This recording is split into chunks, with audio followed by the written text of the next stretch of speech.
Oh, Oof, here we are. Hey, Clive, we're back. oof, that was some hair-raising driving there, Ron. I like to drive fast here in Mass. Yeah, well, we got the open roads because we're in, Yeah, where are we? Oh, yeah, Cape Cape Cod. Cod.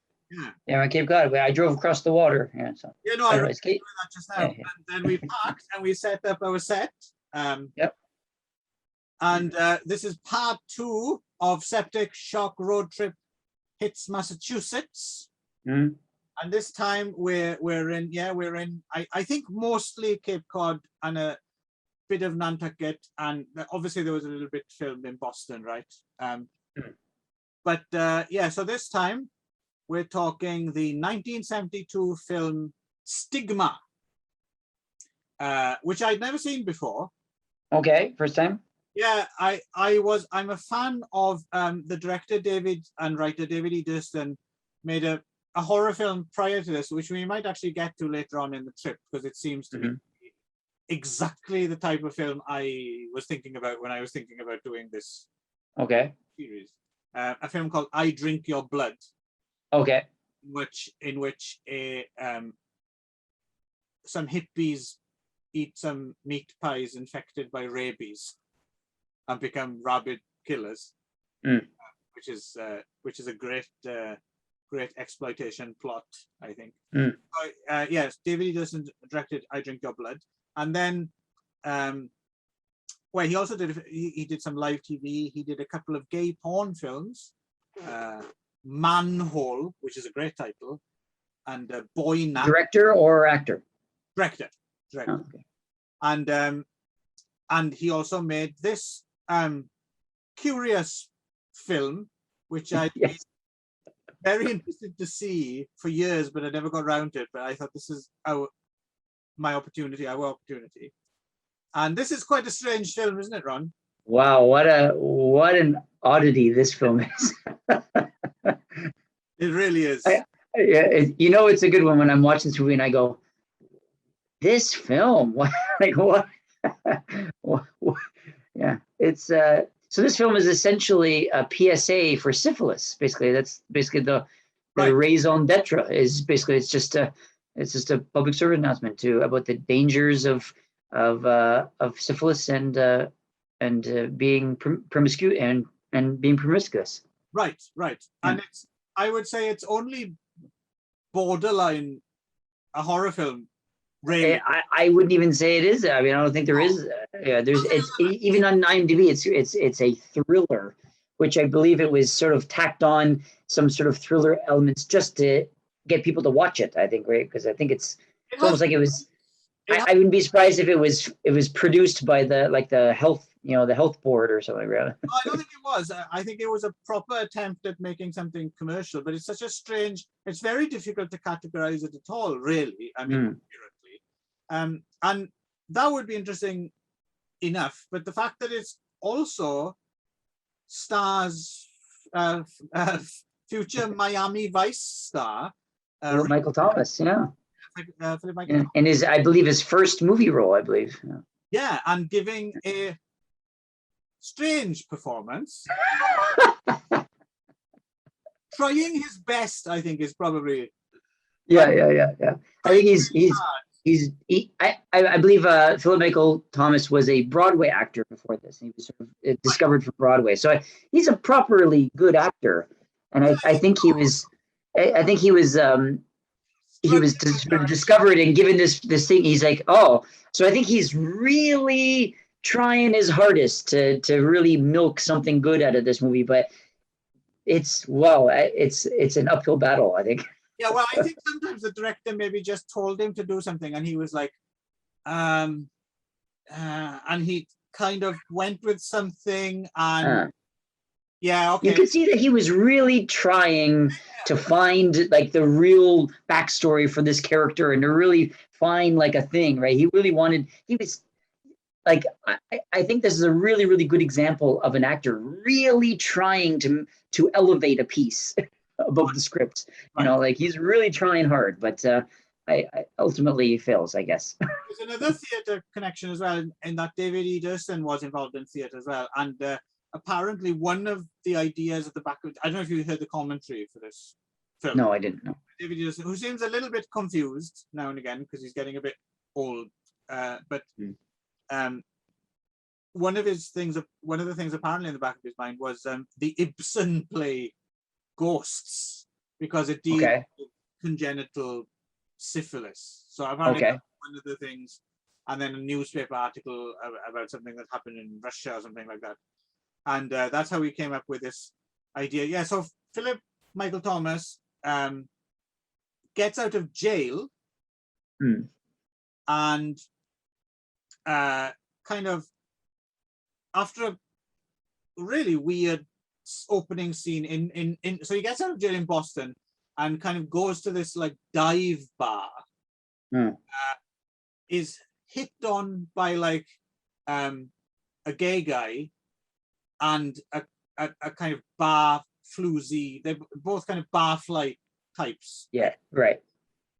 A total non sequitur of a scene that doesn't really doesn't go anywhere. It's almost like they added it on to make it longer almost or something. Well, it's interesting. David Edelson in the commentary says, and he admits himself, he says it clearly failed because no critic ever mentioned it, but he says the idea was he was trying to set up like the difference between this kind of urban dive and the good old country whorehouse of in the film. Apparently that's what he was trying to do there.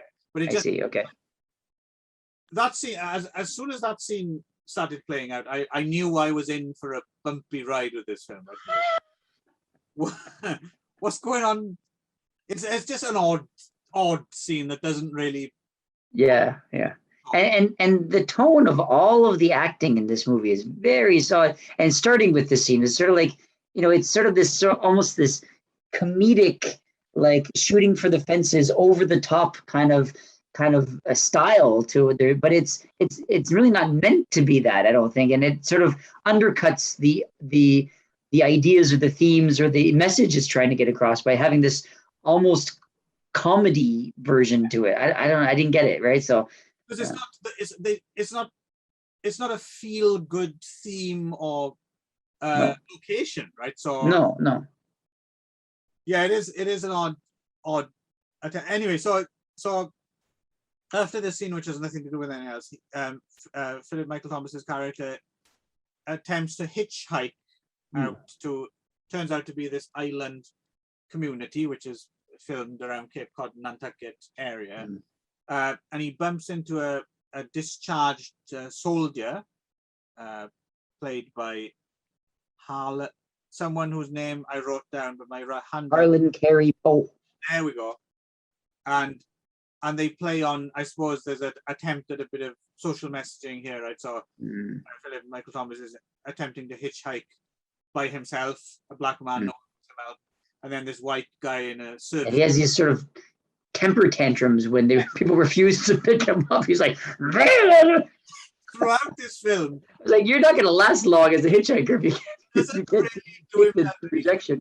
The number of times where he grabs one of his patients, like, and shakes and goes, "Hey, where?" It's like, don't know where you're going. It matters what color you are, and if this is a racist community, if you behave like that, people are like not going to warm to you, right? Right, yeah. But there's a proper good gag, which I kind of saw coming, and they certainly pulled it off. Where he keeps trying to hitchhike, and no one will stop for him. And so they get the white, discharged soldier to hitchhike, and while he kind of sits around in the back, and the car stops, and then they both go up to the car, and as soon as the driver sees the black guy, he peels off, right? Which is a proper good gag, which but. So anyway, it turns out that Philip Michael Thomas isn't just drifting; he's actually supposed to be heading there to work for a professor who he'd met while in prison. No, my understanding was that he was a medical student, right? And it was one of his professors in medical school who saw his potential and thought he was a good doctor. But then off the books, for some reason, Philip Michael Thomas decided to do an illegal abortion and then killed the girl. Right. And when the girl died on the table, Which, so just sort of thrown away, like, wait, what? well, more than that, it's delivered as a joke. Yeah. And She died on the table, huh? the goes, well, that's the way it goes. He wasn't even a doctor. He was just a medical student. Right. What? And so now you're in jail for only 4 years? And he got out after a year and a half or something. Yeah, well, 4 years, I thought he said. It was 4 years. He got 4 years, but he got oh, I see. Okay. Yeah. Right, yeah. So welcome to our hero, folks. yeah. Or temper tantrum, like abortion, woman killing, yeah. But he wasn't even, he's not even a doctor. He was a medical student, so he never graduated. But he's supposed to be this real knowledgeable, stand-up doctor who knows everything, whatever. But he's obviously just like a criminal, basically. Right? That's the way it goes. Yeah, the way it goes. Yeah. So the good old 70s when you could kill someone in an illegal abortion. And he has a really unflattering way of speaking to people too. Like, I think some of it's supposed to be like hard boiled, like dialogue or something, but it's like you said, everything's delivered in such a peculiar. Yeah, it like frequently when I was watching this movie, I was like, is this not a parody? Like the stuff that was happening in this movie is stuff that would be taken directly. If you were to make a parody of this type of movie, it would be almost like note for note, exactly the same in a parody, right? So I was like, how is this not a parody? So the problem is, if you made a parody of Stigma, no one's seen Stigma, so no one would. No, I know, but a parody of this type of genre of movie is what I mean, like almost like of a PSA. Like if you're making a PSA type thriller, those type of kids, syphilis will kill you. Those types of like old 50s almost or 60s kind of like public health things that they made you watch in school. Did it remind you of the sex madness scene in Amazon Women on the Moon? Yeah, exactly that kind of thing, right? So it was almost like a parody of that type of thing, right? But of course, but it wasn't. So that's why it's so strange. So he turns out in this small community to work for this professor who ends up dead. He's already dead. Yeah, he's already dead. He finds him dead. And he finds him, and Philip McTominay finds himself butting heads with the racist local sheriff, as played by Peter Clune. And the whole community is obviously not comfortable with having a black guy. There's a really weird scene where he's in the local store and he suddenly has a totally different hairstyle. Like he's frizzed. Oh, there's the continuity in this movie is hilariously bad, right? There's one scene where I even said, wait, like it's so obvious where he's talking, he's in the house closer to the end, where he's in there, he's talking to the one of the hero guy, the military friend guy. He's talking to him, and he's got a gray sweater on, and he goes to go outside. He opens the door, steps outside, and he's got like a green shirt on. And he looks around and he goes back inside and he's got the gray sweater back on. Like it's so like not even close to being like, wait a second, was there like it's so obvious, like it's so funny. No attempt at all. It seems as if it's not so much continuity, he's gone out of his way to like look more black or something. He's put his hair up and he's looking at these men's adventure magazines. And reading articles about like sexual deviation or stuff like that. And then the locals come in and they all peer at him and he makes jokes about, I'm on my way back from Africa or something. And it's like, what? How are you exactly trying to endear yourself to the locals? Like, this isn't necessarily it's really strange.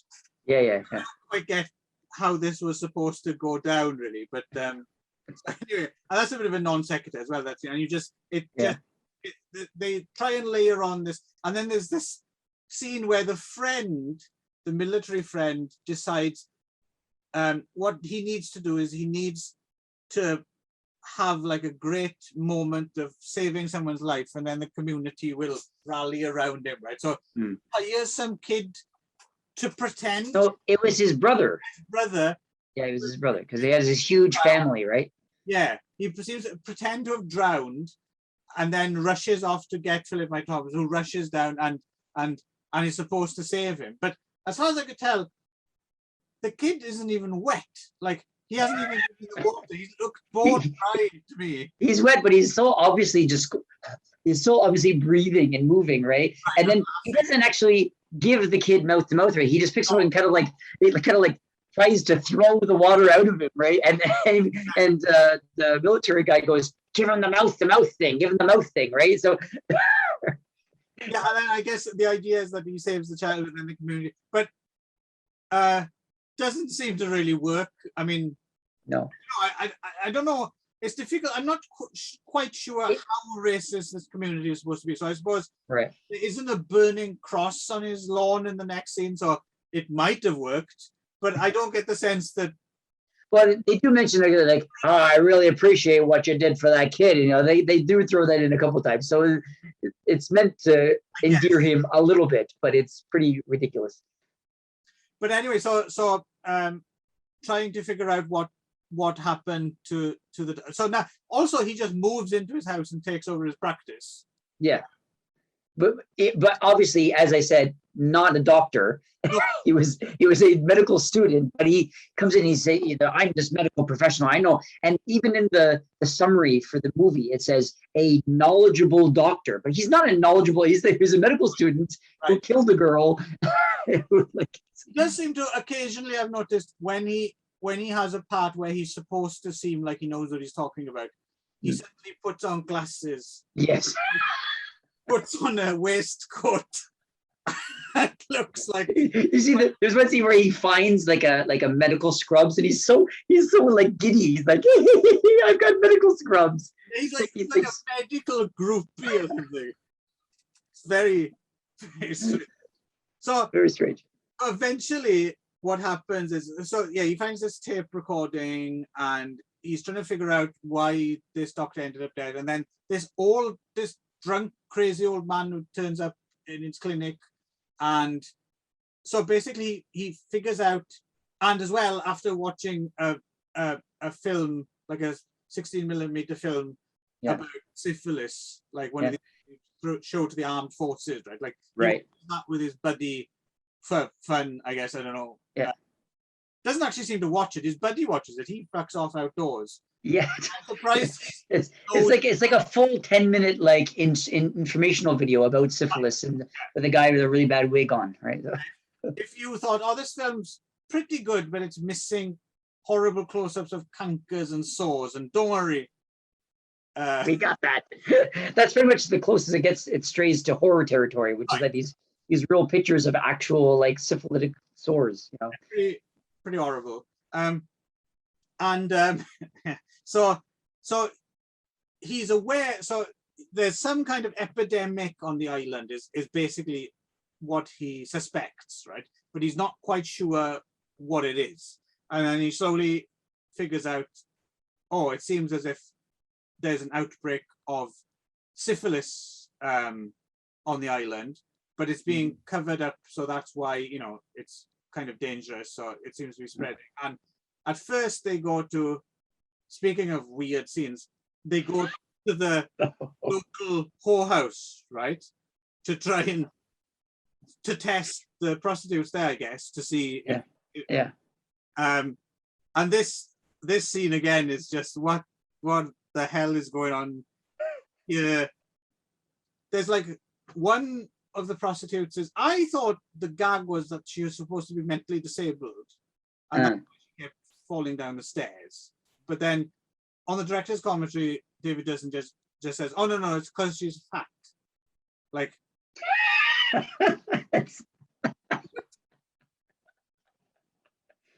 yeah, there's a madam. She's a real kind of almost like southern kind of belle type madam who laughed at every single line. Every single line, she how's it going? Hi, nice to meet you. Hi guys. I was like, why is she laughing? And then the fat, stroke, mentally disabled girl has the line, "I don't want to be venereal," which I guess works as intended. I think that's supposed to be a joke. I'm not. Right. Yeah. Some of these are actually meant to be jokes. Like you can tell that there was an attempt at comedy, totally misplaced and unfounded comedy, but there was definitely like, these are meant to be comedic scenes. I was like, why is this supposed to be comedic? There's like the other chick who comes in doing a Spanish dance. Yeah, because she's the Spanish one, I guess. And then another one who just walks around naked with her baby all day for some unknown reason. The Spanish dancer as well, she mentions to Philip Michael, she says, "I'm from the South too, so I understand." Which again is supposed to be funny, I suppose, and it is, but not in the way is intended. It's just like, yes, yeah, I think so, yeah.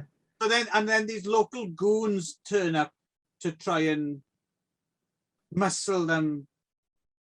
Philip Michael Thomas and his friend muscle them out, but there's like a fight scene, and they end up. One of them ends up the best one on him, and knocks him out. Yeah, and then the best image of this entire movie, which is that somehow it ends up with the prostitute tickling the fat guy with a pitchfork. Yes, that was what the fuck. Yeah. What is that? Like, I think that image right there just personifies this whole movie right in a nutshell. I was like, a big fat guy laughing while he gets tickled with a pitchfork by a prostitute. Actually invented a new fetish. Yes. Before. What did the commissary say about the pitchfork? Nothing. It kind Nothing. of goes past without comment. Yeah. So, and eventually that turns out to be a red herring. So they test, the prostitute is fine, they're open for business again. They don't have the VD. And then. But wait, that was another sort of thing I didn't understand. I thought that they did have it. No. And that's why he showed up with the sign saying like, you need to, and then she throws it away as if to say like, I don't care about this, I'm going to do it anyway. I think the sign, you got a brief shot. I think they put the sign up previously when they were going to test them. So they were like temporarily out of business. And then when you lose the sign away, it's like, you're open for business again. Oh, okay. I took it that he was giving her the sign saying like, you have it, you need to close down. And she was like, I don't care about this and let's do it anyway. I couldn't tell her. So. As you know, Ron, all great films are open to all sorts of interpretation. So this is very, very abstract. This isn't ground zero for the syphilis. Instead, it's actually, so there's a lighthouse, and obviously there's a little island where the lighthouse is on. And for some reason, they don't really explain in any way, shape, or form. Doesn't matter. There's like a 24-hour-a-day orgy going on this island like that. There's, young people are just going out there and just fucking like rabbits, like all day long, all night long. Mm-hmm. Yeah, not just in Paris, but it's like full orgy. Yeah. And this is orgy beach. Patient Zero seems to be Josie Johnson, who plays Dee Dee, who's the sheriff's daughter. Who turned out in the big twist ending, I suppose, has congenital syphilis. Was born with it from him, from the sheriff. Yeah, because the sheriff fucked his mother and then ran away, gave her syphilis and then ran away. Right. And then raised her, I guess. And she's got it. And it's her revenge against all men to spread syphilis. Yeah. But she doesn't have it that bad because she comes over to try to, because the thing is that how do I say this? Philip Michael Thomas has discovered that she's part of this orgy and she doesn't want him to tell her boyfriend, the military guy. Right. And so she's come over to kind of seduce him, to convince him not to tell the boyfriend. Yes. But, and so, yeah, there's a whole weird scene. That's a very, very weird scene where she's, she comes over and she like yells at him and he grabs her and some of that. And it's really rough with her. And then, and then he tricks her into showing her back and then finds out that she has the sores on her back. But if she was patient zero, she would have had bigger, more horrible sores by that point, right? I mean, I don't know. Anyway, so and then she tries to frame him for trying to rape her, and instead, but then again, twist ending that he has been taping the whole conversation. The tape recorder was playing the whole time, and so the military guy comes over and they start making out on his couch randomly for no reason. And then while the recording is playing, she makes no attempt to turn it off whatsoever, even though she knows exactly what it is. And so the military guy gets angry and throws her away, and then discovers that she's been part of this whole thing. The sheriff doesn't seem to interested in shutting down the 24 hours. So I think that's the thriller part of this, is that it's meant to be a conspiracy to keep syphilis going, right? So no one wants to admit that it's there, right? So and his daughter is involved, right? It's a cover up of the syphilis outbreak. So then Philip Michael Thomas decides there's no other way. I'm gonna have to go there and rap to the young people about this. And there's a long scene. It's heavy, guys. Hey guys, this is heavy. Yeah. It's heavy, man. You need to cool it, And they all sit. I gotta say, Philip Michael Thomas has some great lines in this movie, like real great, like 70s, like blaxploitation type lines. Like there's one I had to laugh at. It's like, what is it? It's like the face of an angel, the mouth of a truck driver, and the whore, touch of a whore. Yeah. Very flowery dialogue, but there's so many different weird things clashing in this film. Tonally, it's all over the map. Yeah, like I don't even know what this movie is trying to do, right? So it's definitely worth a watch, I think. Yeah. And then of course you got to talk about the climax at the end, where the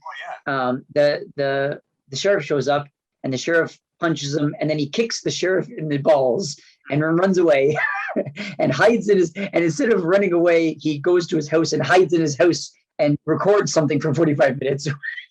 And the other thing as well, which I don't think I've ever seen in any other film, so that's something, is death by foghorn. And then it gets to the end where they have this sort of climax in the lighthouse where Dee Dee reveals that she's had it the whole time and she wants to give it back to her dad. She kisses her dad like full on the mouth, which was really strange. As well, there's like a thing they try and do, like this clever reveal thing but I don't see like the value in it. So the sheriff chases another girl into the lighthouse. Yes. Yeah. And she goes up, and then you think the other girl's walking down, and it's just a close-up of some legs, like some shaped legs, and you think it's the other girl, and then the big reveal is, it's his daughter. Yeah. But then he just goes, "Where's that other girl who was up there with you?" And then she comes down behind her, and you're wondering, why did you bother doing that at all? Like, just to make him come, is a reason for him to come into the lighthouse, to have the reveal. I don't know, right? And then of course, so then they're looking for Philip Michael Thomas to arrest him because he's kicked the sheriff, and then because he's trying to expose this cover up, and he goes to the beach to find the orgy, and he interrupts their orgy to give them like a 10-minute discussion on the risks of promiscuity, and hey man, this is heavy, syphilis is here, and then they all go, what? And then they all run away, and then that's the end. Why didn't you just do that first? Like when he turned up at the island and saw them all fucking, he turned the foghorn on to get their attention. Yeah. And then the foghorn, of course, and then there's the foghorn. It's really, really loud foghorn, turns it on, and they're like, and they're all like shouting, but you can't hear them because it's just a foghorn. And the cop is up on the top of the lighthouse, and he's like, and then it cuts away, and it comes out. He's obviously fallen off the lighthouse because of the noise. Death by foghorn. That's the first. I haven't seen that before. Yeah, first one. That's a good. And then I guess the wrap up is that Dee Dee, Josie Johnson, is gonna go to the mainland to get the medical attention that she needs. Mm-hmm. Community is now aware of the rampant syphilis in their community, and I guess they've stopped banging like rabbits on the lighthouse island. They're gonna have to find another home. Obviously not much to do in this community. Well, she does say it's quite boring. That's when Yeah. it's really boring. There's nothing else to do, so we just fuck all. Yeah. But these people aren't even from that community. They take a boat to the island to fuck, and then go back to where they're from, right? So it's like, trying to figure, like, trying to figure all this out is it's really a marvel to how do you end up with a film like this? Like, I want to know where they started from. Maybe like, I don't know, what's his name, David E. Durson, sort of had syphilis or knew someone with syphilis and wanted to sort of make a he read something in the paper about some syphilitic outbreak in Russia that antibiotics or penicillin couldn't cure it or something. Yeah, and instead of making it about like a thriller about a cover-up about a virus, he just made it like literally into a PSA. Like the climax of the movie is Philip Michael Thomas just talking to the kids for 10 minutes about what the syphilis can do to your body, right? And it's like, what are we watching here? What's happening? The genital syphilis thing comes in via Ibsen. Yeah. That's the Ibsen. Yeah, but yeah, I'll be honest, I laughed out loud several times in this movie, but I don't think it's comedies, right? I had more than most comedies. I had a good time with this one. It was a fun watch. It was such a strange movie, but it was a good time though. So I'm glad you enjoyed it as much as I did. If you weren't in the mood, maybe you could go away with it. But I think this would be a great party movie. Like this is like a great movie to sit around with your friends, have some drinks, get stoned, whatever, and just watch this and just take the piss out of this movie because it is a head scratching movie. So unlike anything else as well, I think. Also in this film is a guy called Ron Sullivan, also known as Henri Pachard. I think he's the guy who turns the foghorn on. He was also the manager on this film, and he's later would become well known as a pornographer. He was known for his porn. But he also produced another film, which I think we'll probably talk about when we get to the New York leg of our trip. Headless Eyes, by Kent Bateman, none other than Jason Bateman's father. Oh, wow. Okay. And that's quite a strange film as well. But we'll get to that when we get to that after a lot more driving. So I think we're done, right? I think that's good for this movie. That's all this movie deserves, I think. And so one of us is going to get behind the wheel. I guess it's my turn. Yeah, your turn to drive. Here we go.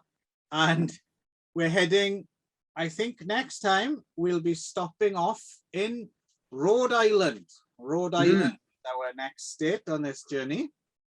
And once again, I didn't have time to figure it out in advance, but the other thing we do here is we do the state by state 60s garage rock trip as well. So after we've finished jibber jabbering, you will hear a piece of music, and whoever that might be and whatever they're singing about, all that information will be on screen. So